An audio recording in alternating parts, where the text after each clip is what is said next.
Hello everyone, কেমন আছো তোমরা সবাই? আশা করছি খুব ভালো আছো। আজকে চলে এসেছি একটা অন্যরকম ভিডিও নিয়ে। আজকে আমি বানাবো ওয়াটারমেলন মোহিতো। প্রথমে একটা তরমুজ নিয়ে উপর দিকে ছুঁড়ে কায়দা করে নিলাম।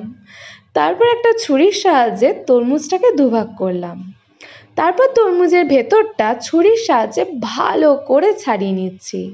ছাড়ানো হয়ে গেলে তরমুজটাকে ছোট্ট ছোট্ট টুকরো করে নিচ্ছি, যাতে আমার পরে এটাকে স্ম্যাশ করতে সুবিধে হয়।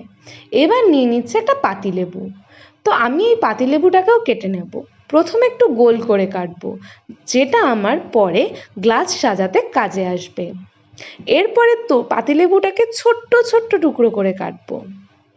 তরমুজ আর পাতিলেবুর মতো এবার কাচের গ্লাসটাকে নিয়েও একটু কায়দা করলাম। ভাগ্যিস ধরে ফেলেছি, না হলে তো পড়ে গিয়ে ভেঙেই যেত। যাই হোক, এবার গ্লাসের মধ্যে আমি লেবুর টুকরোগুলো দিয়ে দিচ্ছি। তোমরা চাইলে এখানে মিন্ট লিফও দিতে পারো। আমার কাছে মিন্ট লিফ নেই, তাই আমি দিতে পারিনি, শুধু লেবুই দিচ্ছি।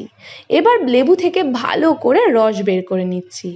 তারপর দিয়ে দেব টুকরো করে রাখা তরমুজগুলো।